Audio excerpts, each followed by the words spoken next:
Hi welcome back to my YouTube channel. ಇವತ್ತಿನ ನನ್ನ ಬ್ಲಾಗಲ್ಲಿ ಸಿರಿಧಾನ್ಯಗಳನ್ನ ಹೇಗೆ ಯೂಸ್ ಮಾಡ್ಬೋದು, ಅದನ್ನು ಮತ್ತು ಹೇಗೆ ಬಳಸ್ಬೋದು ನಾವು ಅನ್ನೋದನ್ನು ಮಾಡಿ ತೋರಿಸ್ತಿದ್ದೀನಿ. ನೋಡಿ, ಸಿರಿಧಾನ್ಯ ನಮ್ಮ ಆರೋಗ್ಯಕ್ಕೆ ತುಂಬ ಒಳ್ಳೆಯದು. ಸಿರಿಧಾನ್ಯನ ಹೇಗೆ ಬಳಸ್ಬೋದು ಬನ್ನಿ ನೋಡ್ಕೊಬರೋಣ. ಮೊದಲನೇದಾಗಿ ನಾವಿಲ್ಲಿ 6 ಥರ ಸಿರಿಧಾನ್ಯಗಳನ್ನ ತೊಗೊಂಡಿದ್ದೀನಿ.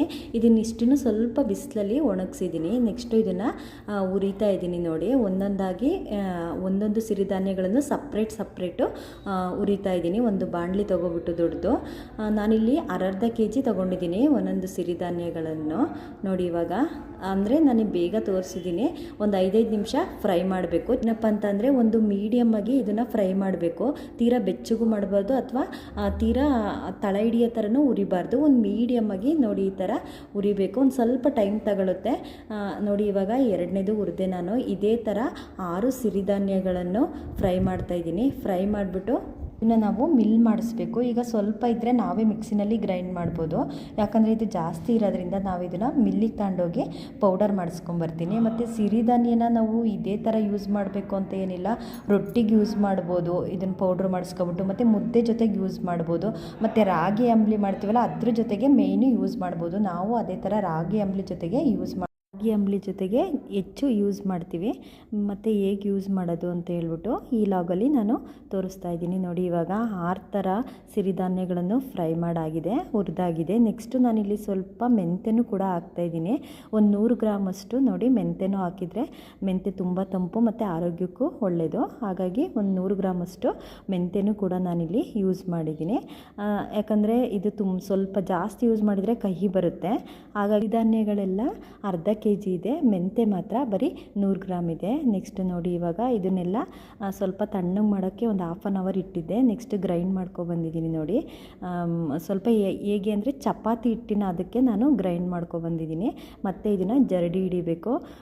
ಜರಡಿ ಹಿಡಿದಾದ್ಮೇಲೆ ಇದನ್ನು ಹೇಗೆ ಯೂಸ್ ಮಾಡೋದು ಅಂತ ಹೇಳ್ಬಿಟ್ಟು ತೋರಿಸ್ತೀನಿ. ನೋಡಿ, ನಾನೊಂದು ಜರಡಿ ಮಾಡಿಬಿಟ್ಟು ಒಂದು ಡಬ್ಬಕ್ಕೆ ಈ ಥರ ಫಿಲ್ ಮಾಡಿ ಇಟ್ಕೊತೀನಿ. ಇದನ್ನು ಮುದ್ದೆ ಮಾಡಬೇಕಾದ್ರೆ ಇವಾಗ ಒಂದು ಬೌಲು ರಾಗಿ ಹಿಟ್ಟು ಹಾಕಿದರೆ ಇದನ್ನು ಚಿಕ್ಕದು ಜಾಮೂನ್ ಬೌಲಲ್ಲಿ ಒಂದು ಬೌಲು ಮುದ್ದೆಗೆ ಯೂಸ್ ಮಾಡ್ತೀನಿ. ಇವಾಗ ನೋಡಿ, ಅಂಬಲಿ ಮಾಡಲಿಕ್ಕೆ 2 ಗ್ಲಾಸು ನೀರು ತೊಗೊಂಡಿದ್ದೀನಿ.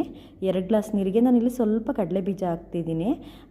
ಯಾಕಂದರೆ ಅಂಬಲಿ ಜೊತೆಗೆ ಕಡಲೆಬೀಜ ಇದ್ದರೆ ಅದೊಂದು ಟೇಸ್ಟು ಮತ್ತು ತಿನ್ಲಿಕ್ಕೂ ಚೆನ್ನಾಗಿರುತ್ತೆ. ನೋಡಿ, ಈಗ 1 ಬೌಲು ಜಾಮೂನ್ ಬೌಲಲ್ಲಿ ರಾಗಿ ಪೌಡ್ರ್ ಹಾಕಿದ್ದೀನಿ. ಮತ್ತು ಅದೇ ಬೌಲಲ್ಲಿ 1 ಬೌಲು ನಾನು ಸಿರಿಧಾನ್ಯಗಳ ಪೌಡ್ರನ್ನ ಜರಡಿ ಮಾಡಿಟ್ಟಿದ್ನಲ್ಲ ಅದನ್ನು ಹಾಕ್ತಾಯಿದ್ದೀನಿ. ನೋಡಿ, ಇದನ್ನು ಚೆನ್ನಾಗಿ ಮಿಕ್ಸ್ ಮಾಡೋಣ. ಇದ್ರ ಜೊತೆಗೆ ಸ್ವಲ್ಪ ಸಾಲ್ಟ್ ಹಾಕಬೇಕು.